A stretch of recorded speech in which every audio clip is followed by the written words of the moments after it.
Mummy mummy हमको कहानी सुनाओ ना। हाँ मम्मी, प्याज ठीक कह रहा है, हमको भी सुनना है कहानी, सुनाइए ना।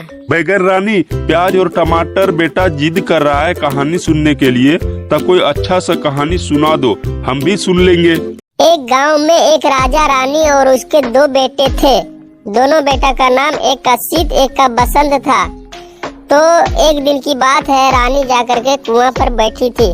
तो कुआं के अंदर गौरैया ने घोंसला बनाया था जिसमें दो बच्चा था। अब वो एक दिन की बात है, गौरैया किसी तरह से उसकी माँ कुआं में गिर गया, उसकी मौत हो गई।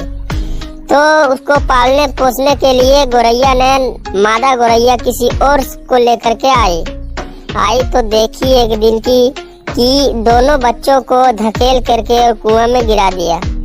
वो देख करके बहुत दुखी हुए और आया भारी मन से और अपने राजा से बोला कि मैं किसी दिन अगर मर जाऊं तो हमारे बच्चों का क्या होगा। उसने बोला तुम टेंशन मत लो, मैं देख लूंगा, कुछ नहीं होगा आपके बेटों का। फिर एक दिन रानी इत्तेफाक से मर गई तो राजा ने सोचा अब मेरे घर कैसे चलेगा, मेरे बच्चों को कौन देख रेख करेगा। तो बहुत परेशान रहा करता था। गांव वालों ने भी बोला कि राजा आप शादी कर लो, राजकुमार को कौन पाल पोसेगा। फिर राजा ने भी बहुत सोचने के बाद शादी का मन बनाया।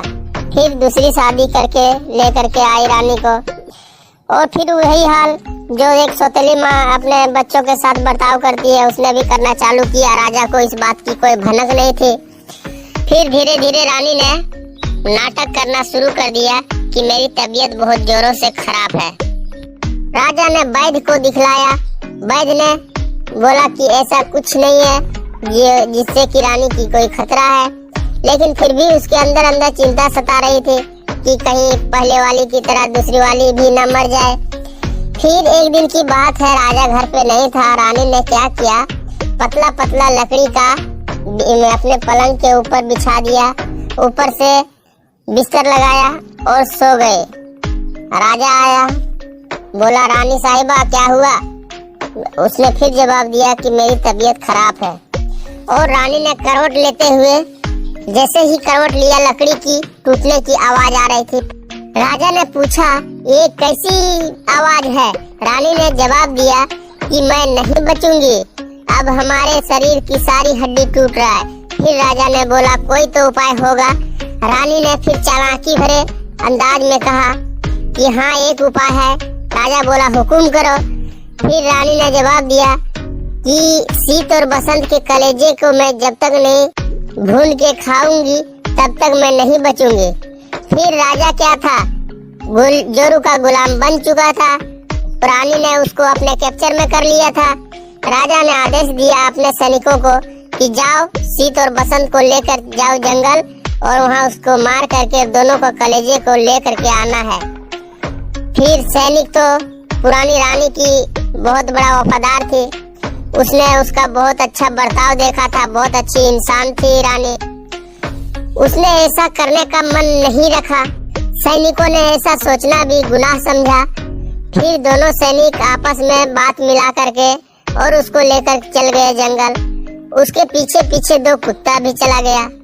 और जब जंगल गया तो उसको सारी सच्चाई बात बताई दोनों बेटों को, इसके शीत और बसंत को।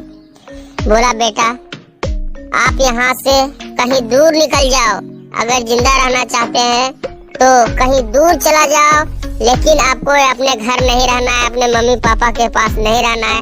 हमको ऐसे ऐसे इस बात को हमको हुक्म दिया है कि आप दोनों का कलेजे का टुकड़ा हम ले करके जाना है। फिर दोनों बच्चों ने बोला कोई बात नहीं सैनिक, मुझे मार करके ले करके जाओ, कोई बात नहीं। सैनिक ने रोते हुए कहा नहीं, मैं ऐसा नहीं कर सकता हूँ, प्लीज आप चले जाइए, मैं सब संभाल लूंगा। फिर दोनों ने आपस भारी आवाज में बोला ठीक है मैं जा रहा हूँ, आप अपना ख्याल रखना। वो दोनों बच्चे वहाँ से निकल गए। फिर सैनिक ने दोनों कुत्तों को मार करके दोनों की कलेजे निकाल करके और लेकर के आई रानी के पास। रानी ने उसको बहुत चाव से भूंजा और खाया। खाने के बाद उसकी नाटक ठीक हो गई कि हाँ मैं अब ठीक हूँ, मुझे कुछ नहीं हुआ है। ऐसा वो इसलिए कर रही थी ताकि उसके अपने बच्चे जो खुद के होंगे वो राज करेंगे, राजा बनेंगे, और ये दोनों रहता तो ऐसा मुमकिन नहीं था। इसलिए उसने ऐसा प्लान बनाया। तो दोस्तों, बहुत सारे सौतेली माँ का व्यवहार आज भी इस तरह का होता है।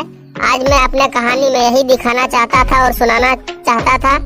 प्लीज वीडियो अच्छा लगे तो लाइक करें, कमेंट करें और ज्यादा से ज्यादा शेयर करें। धन्यवाद।